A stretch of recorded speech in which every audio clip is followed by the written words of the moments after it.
സംസ്ഥാനത്ത് ക്ഷേമ പെൻഷൻ വാങ്ങുന്നവർക്ക് മസ്റ്ററിങ്ങുള്ള കാര്യമറിയാം. എങ്കിൽ ഇതൊന്നുമല്ലാതെ രാജ്യവ്യാപകമായിട്ട് തന്നെ എല്ലാവരും മസ്റ്ററിങ് ചെയ്യേണ്ട മറ്റൊരു പ്രധാനപ്പെട്ട കാര്യമുണ്ട്. അത് നമ്മളുടെ വീടുകളിൽ നമ്മൾ ഉപയോഗിക്കുന്ന പാചകവാതക സിലിണ്ടറുകൾക്കാണ്.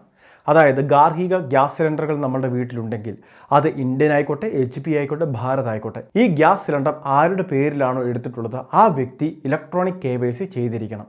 ഇത് മസ്റ്ററിങ് തന്നെയാണ്. അതായത് ഗുണഭോക്താവിൻ്റെ വീട്ടിലേക്ക് തന്നെയാണ് ഗാർഹിക സിലിണ്ടറുകൾ എത്തുന്നത് എന്നും അതോടൊപ്പം തന്നെ അർഹതയുള്ള ഗുണഭോക്താവ് ജീവിച്ചിരിപ്പുണ്ട് എന്നൊക്കെ സാക്ഷ്യപ്പെടുത്തുന്ന ഒരു പ്രക്രിയയായിട്ട് ഇതും മാറിയിട്ടുണ്ട്. നിലവിൽ ഈ ഒരു ഇലക്ട്രോണിക് KYC ചെയ്യുന്നതിനുള്ള അവസാന തീയതി കേന്ദ്ര സർക്കാർ പ്രഖ്യാപിച്ചിട്ടില്ല. അവസാന തീയതി കൂടി പ്രഖ്യാപിച്ചിരുന്നെങ്കിൽ ഒരുപക്ഷെ വലിയൊരു തിരക്ക് ഗ്യാസ് ഏജൻസികളിൽ അനുഭവപ്പെടുമായിരുന്നു. അതുമാത്രമല്ല, ഇലക്ട്രോണിക് KYC ചെയ്യാത്ത ഗ്യാസ് സിലിണ്ടർ ഉണ്ടെങ്കിൽ അത്തരം ഗ്യാസ് സിലിണ്ടർ പിടിച്ചെടുക്കുന്നതിന്, അതോടൊപ്പം തന്നെ അങ്ങനെയുള്ള വീടുകളിലേക്ക് പിന്നീട് ഗ്യാസ് സിലിണ്ടർ നൽകേണ്ട എന്നൊക്കെയുള്ള വിവിധ തീരുമാനങ്ങൾ ഒരുപക്ഷെ സർക്കാരുകൾ സ്വീകരിക്കുകയും ചെയ്തേനെ. ഏറ്റവും കൂടുതൽ അപകടകരമായ ഒരു വസ്തു ആയതുകൊണ്ട് തന്നെ ഈ ഗ്യാസ് സിലിണ്ടറും അതുമായി ബന്ധപ്പെട്ട എല്ലാ കാര്യങ്ങളും തീർച്ചയായിട്ടും നമ്മൾ ശ്രദ്ധിക്കേണ്ടതാണ്. ഗ്യാസ് സിലിണ്ടറുകളുടെ ഇൻഷുറൻസ് പരിരക്ഷ നിലവിൽ 50 ലക്ഷം രൂപയുടെ കവറേജാണ് ഗ്യാസ് സിലിണ്ടർ ഉള്ള ഓരോ കുടുംബത്തിനും ലഭിക്കുന്നത്. ഗ്യാസ് സിലിണ്ടർ ഏതെങ്കിലും കാരണവശാൽ പൊട്ടിത്തെറിക്കുകയോ അത്തരത്തിൽ അപകടമുണ്ടായി ഭാഗികമായിട്ട് എന്തെങ്കിലുമൊക്കെ വൈകല്യങ്ങൾ അല്ലെങ്കിൽ നാശനഷ്ടങ്ങൾ ഉണ്ടാവുകയൊക്കെ ചെയ്താൽ നമുക്ക് ഇവിടെ ക്ലെയിം ചെയ്യുന്നതിന് വേണ്ടി സാധിക്കുന്നതായിരിക്കും. അപ്പോൾ ഇങ്ങനെയുള്ള ആനുകൂല്യങ്ങൾക്കുൾപ്പെടെ ഇലക്ട്രോണിക് KYC എന്ന് പറയുന്ന ഒരു പ്രധാന കാര്യം നമ്മൾ ചെയ്തിരിക്കണം. ഇനി ഗ്യാസ് കണക്ഷൻ്റെ കൃത്യമായിട്ട് ആരുടെ പേരിലാണുള്ളത് ആ വ്യക്തി ജീവിച്ചിരിപ്പില്ല അല്ലെങ്കിൽ മറ്റെന്തെങ്കിലുമൊക്കെ ബുദ്ധിമുട്ടുകളുണ്ടെങ്കിൽ ഓണർഷിപ്പ് ചേഞ്ച് ചെയ്യുക. ഓണർഷിപ്പ് ചേഞ്ച് ചെയ്യാനുള്ള നടപടികൾ ആദ്യം ഏജൻസി മുഖാന്തരം നടത്തുക. അതിനുശേഷം പിന്നീട് നെയിം ചേഞ്ച് ആയി കഴിയുമ്പോഴേക്കും ആ വ്യക്തി പോയി ഇലക്ട്രോണിക് KYC ചെയ്താൽ മതിയാകും. ആധാർ, ഗ്യാസ് കണക്ഷൻ്റെ ബുക്ക്, അതോടൊപ്പം തന്നെ ആധാറുമായിട്ട് ലിങ്ക് ചെയ്തിട്ടുള്ള മൊബൈൽ ഉൾപ്പെടെയുള്ള കാര്യങ്ങൾ കൊണ്ടുപോകണം.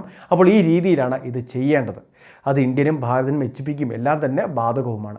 നിലവിൽ ഒരു പ്രാവശ്യം ഇലക്ട്രോണിക് KYC ചെയ്തിട്ടുണ്ടെങ്കിൽ മുൻപ് ക്യാമ്പുകൾ മുഖേനയൊക്കെ, അതായത് സ്പെഷ്യൽ ക്യാമ്പയിനുകളൊക്കെ ആരംഭിച്ച് നമുക്ക് പ്രത്യേക സെൻറ്ററുകളിൽ എത്തിച്ചേർന്ന് ഇത് പൂർത്തിയാക്കാനൊക്കെ അവസരമുണ്ടായിരുന്നു. അപ്പോൾ അങ്ങനെ മുൻപ് ചെയ്തിട്ടുള്ളവർ ഇനി ഇത് ചെയ്യേണ്ട ആവശ്യമില്ല. ഇനിയും ഈ ഇലക്ട്രോണിക് KYC ചെയ്യാനുള്ള ഒരുപാട് വീടുകളുണ്ട്. അപ്പോൾ അങ്ങനെയുള്ളവരെല്ലാം തന്നെ ആ വീട്ടിലെ ഗ്യാസ് കണക്ഷൻ ആരുടെ പേരിലാണുള്ളത് ആ ഉടമ ഏജൻസിയിൽ നേരിട്ടെത്തി ഇത് ചെയ്യേണ്ടത് നിർബന്ധം തന്നെയാണ്. ഇലക്ട്രോണിക് KYCയുടെ അവസാന തീയതി കൂടി പ്രഖ്യാപിച്ചു കഴിഞ്ഞാൽ ഒരുപക്ഷെ അത് വലിയൊരു ബുദ്ധിമുട്ടിലേക്ക് വഴിതെളിക്കുകയും ചെയ്യും. അപ്പോൾ ഗ്യാസ് കണക്ഷനുമായി ബന്ധപ്പെട്ട് ഇലക്ട്രോണിക് KYC ചെയ്യുന്നതിന് വേണ്ടി ഏജൻസിയിൽ നേരിട്ടെത്തുക മാത്രമാണ് ഇനിയുള്ള ഏക വഴി. മുൻപൊക്കെ ഇത് നമുക്ക് സ്പെഷ്യലായിട്ട് ആപ്ലിക്കേഷൻ വഴിയൊക്കെ ചെയ്യാൻ സാധിക്കുമായിരുന്നു. ഇപ്പോഴും ആപ്ലിക്കേഷൻ വഴി ചെയ്യാം. എന്നാൽ അതിന് സാങ്കേതികപരമായിട്ട് ചില ബുദ്ധിമുട്ടുകൾ അല്ലെങ്കിൽ കൃത്യമായിട്ട് പരിചയമുണ്ടെങ്കിൽ അല്ലെങ്കിൽ അറിയാവുന്നവരുണ്ടെങ്കിൽ ആ കാര്യങ്ങൾ ചെയ്യുന്നതിൽ തടസ്സമില്ല. അല്ല എങ്കിൽ ഏജൻസി നേരിട്ടെത്തി തന്നെ ചെയ്യേണ്ടത് ആവശ്യമാണ്. ഇനി അതോടൊപ്പം തന്നെ സ്പെഷ്യൽ ക്യാമ്പയിനൊക്കെ മുമ്പുണ്ടായിരുന്നു. പക്ഷേ ഇപ്പോൾ അത്തരത്തിൽ ക്യാമ്പയിനുകൾ നടത്തപ്പെടുന്നില്ല. ഗ്യാസ് കണക്ഷൻ ഉള്ളവരെല്ലാം ഈ കാര്യങ്ങളൊന്ന് തീർച്ചയായിട്ടും മനസ്സിലാക്കി വെക്കുക. എല്ലാവരിലേക്കും അറിയിപ്പ് ഷെയർ ചെയ്തെത്തിക്കുക. ഇതുപോലുള്ള വിവിധ ഇൻഫർമേഷൻ ചാനൽ സബ്സ്ക്രൈബ് ചെയ്യുക, ഫോളോ ചെയ്യുക.